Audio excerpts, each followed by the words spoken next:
What's going on, everybody? It's your favorite dating coach, Elliot Scott, and as you can see below, we got a pretty damn important topic, okay?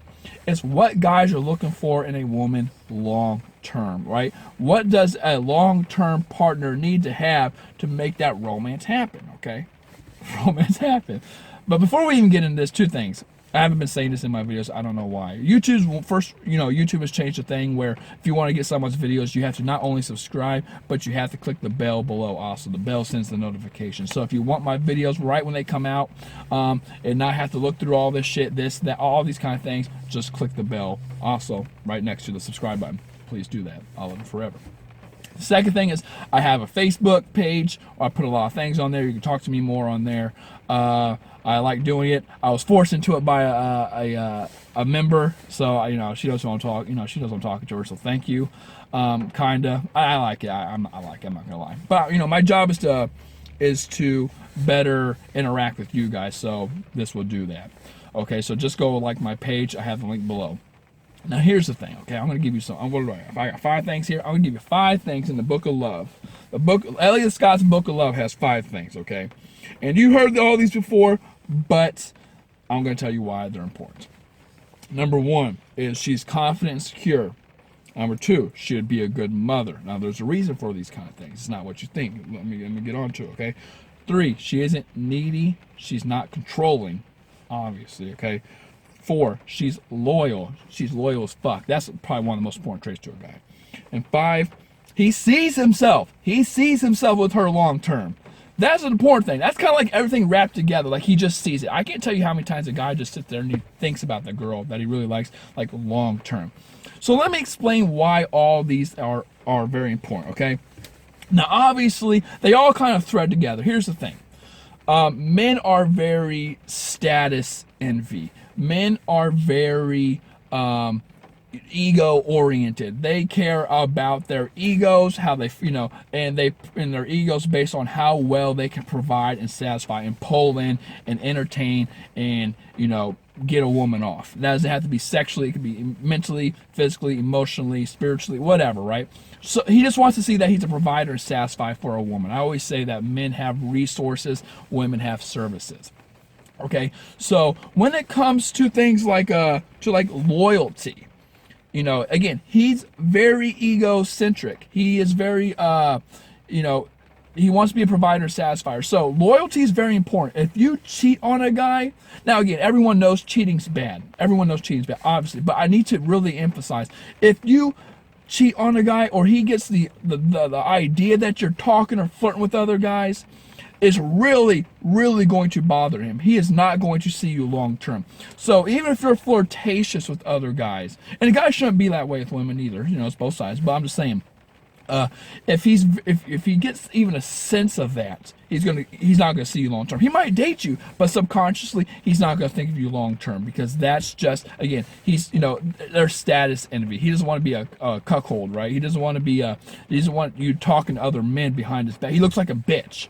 And again, and since we're status envy and we're in tribes, he's gonna look like a bitch in his tribe. Okay, I know that sounds so like evolutionary, but it's true. It's still how the brain works, and people don't understand that. So you gotta be loyal. You gotta come off loyal. Don't be such a flirt with other guys. You gotta show him that you're really interested in him. If you are, you don't have to do anything. But if you are interested in him, let him know. Okay, that's number 1. Number 2, these all kind of go together.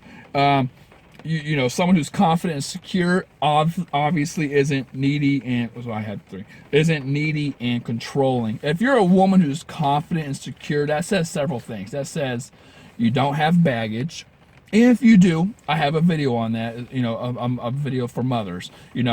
It's not so much that you have the kid, it's not so much that you have this or that problem, but that problem is how you handle the situation.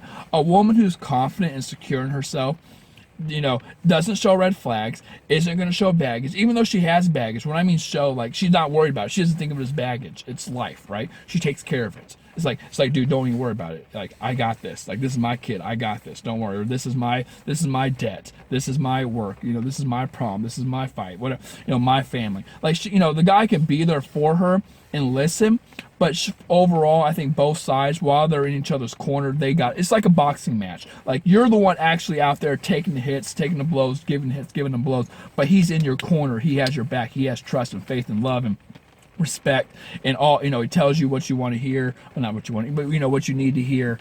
When you come back and you need some reassurance, right? That's how it should be. But a woman who's confident, secure, hey, she goes out there and handles her problems. On top of that, like I said, she's not going to be needy or clingy. She's not going to have, you know, those red flags. She's not going to have all those things that suppress guys. Again, the neediness, the clinginess, the controlling, that suppresses man or men. And the number one thing that scares men when it comes to relationships is controlling women and a lack of freedom.